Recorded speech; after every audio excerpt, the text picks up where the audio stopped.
Congratulations to the Denver Nuggets and the Denver Nuggets fan base for winning your first NBA championship in 47 years. It was a great game. I love games where it kind of gets mucky and it gets a little desperate. And, when I saw that Mark Davis, David Guthrie, and Josh Tiven were reffing tonight's game, I knew it was going to be a shit show. And my mind immediately goes to that Jimmy Butler three-pointer that he allegedly got fouled on. When they went to the review, I knew there was no way they were going to overturn that call. Not because the call was right. It wasn't. It wasn't a foul on Aaron Gordon. But it was clear where it was going. And I knew they were probably gonna use the landing zone thing as an excuse, but whatever. Forget that bad call.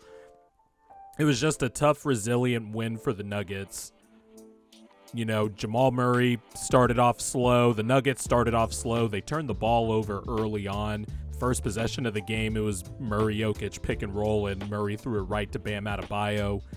Kyle Lowry came in for the Heat and immediately changed the game. He was awesome on defense, I thought. A few plays stuck out where it was just really well-timed doubles from Kyle Lowry. One, he got a strip on Jokic in the first quarter, and then another one, Kyle Lowry came over to double Jokic, and Jokic tried to throw a cross-court pass to the other side, and I believe Caleb Martin picked it off. So the Heat were mucking stuff up early. Bam Adebayo had a great first quarter, and it really seemed like it was going to be one of those Heat are just going to gut it out type wins. But I figured the Nuggets were going to, like they have all playoffs. When adversity hits, they might get hit for a little days, but they get back up off the mat. And, they're inevitable because Jokic was unstoppable. This is why I picked this is why I picked Nuggets in 5, because the Heat just don't have an answer for Jokic like the three other teams in the series before for the Nuggets. The Lakers didn't have an answer for Jokic. The Suns didn't have an answer for Jokic. And the Minnesota Timberwolves were actually the only team to defend Jokic, I guess, well in a series, because I think Jokic only averaged like 26, 11, and 8 or something like that. But still an all-time playoff run. First player to lead the playoffs in points, rebounds, and assists. There's been a lot of great players that have played in the NBA playoffs over its 75-year history. And Jokic is the first guy to lead the playoffs in every category of rebounds, points, and assists. That's incredible.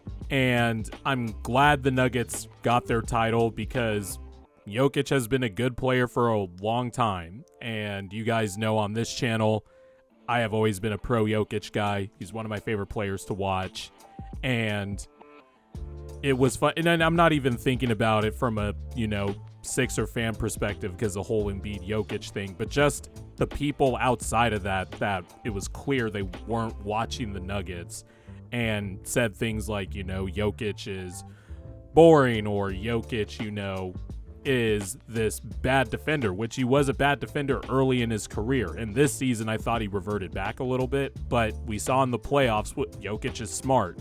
He has quick hands. His positioning's great. He is a good defender, and he was great in this series. He was elite in this series. He was elite last series, too. It was just all around a collective effort on the defensive end for the Nuggets, which was a question mark that everybody had going into the postseason, but I think the Nuggets basically not caring post All-Star break kind of threw everybody off the scent.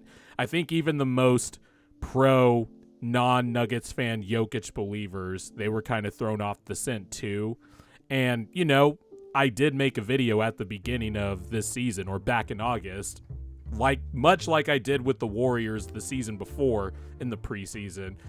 I said the Nuggets were going to be flat out a championship contender because everybody's healthy now. And if you have watched the team arc, and I talked about it last video, but if you just watch the team building arc, how they came back from 2-3-1 deficits in the bubble and made it to the Western Conference Finals, and Jokic and Murray really started to put their stamp on this two-man game is elite. Jokic is a tier 1 franchise player, and then injuries hit a pause on everything.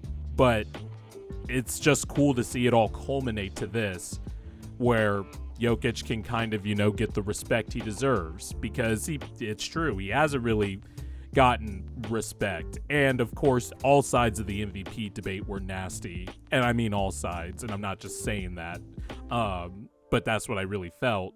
But that kind of just clouded how good Jokic was, how good he was earlier in his career, and his career arc and the Nuggets team building arc, because honestly, people should have saw this coming. It's like, I went to college up in Northern California, and we always had NBC Bay Area, and I was always able to, watch the Warriors. And through the Mark Jackson years, or the year before that even, where, they still had Monte Ellis, and they made that, what was at the time a crazy trade for Andrew Bogut, and that ended up giving them a defensive identity. And then you fire Mark Jackson, you hire Steve Kerr. It's a series of moves, and yes, there's some lightning in a bottle that's involved.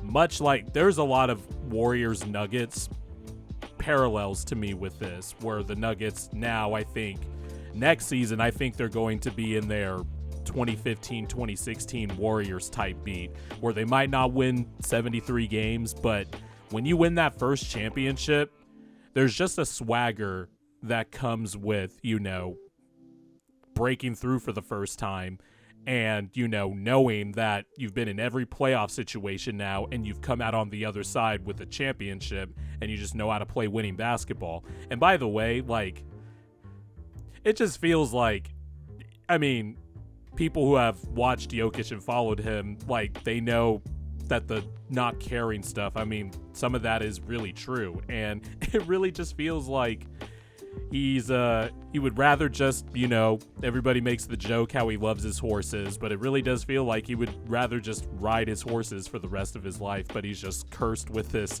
all-time great basketball talent. Listen to these finals numbers.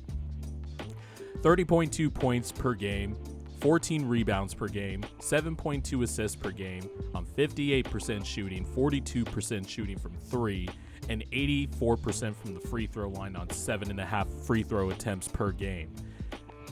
That's unstoppable. And I thought Bam had an awesome series. And we'll get to Jimmy Butler in a bit. He was bad tonight until the last 3 minutes. And even then, this is the conundrum with Jimmy Butler. And I could tell you, as a Sixer fan too, Jimmy Butler just has games where he decides for some reason he's not going to shoot. He's going to drive and keep passing out for, threes rather than taking contact and getting to the rack. And then he decided to be ultra aggressive, although they were mainly pull-up threes, the last 3 minutes. This is why didn't you just do this earlier? But Bam Adebayo was fantastic, going back to my original point.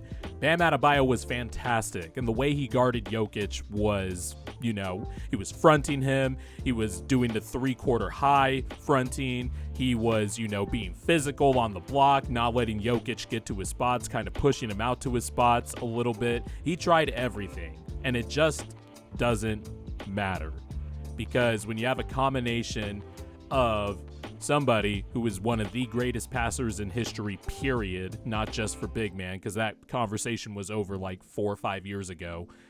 One of the best passing big men of all time, one of the most unique shooting touches of all time, and the fact that he can also dribble, has quick hands, and can hit post moves with a soft touch, and then in the floater range, and then in the mid range, and then he could shoot 42% from 3 and 47% from 3 for the playoffs. That combination just hasn't been seen in an offensive center before. And now that Jokic has won his ring, I know the Jokic day one propagandists are fucking elated right now, and they should be. It's always good to to take victory laps. I'm all for that. But now Jokic can it really feels like, one, this is sustainable, and I'll make a video on that later, because I want to give Denver's championship run, some proper respect rather than just reacting post-game to Game 5. But also, I think this is sustainable for a long time, or I guess relative in NBA terms, especially with the new CBA and the second apron bullshit. But they got their starters locked in next year. They have one of the greatest players of all time.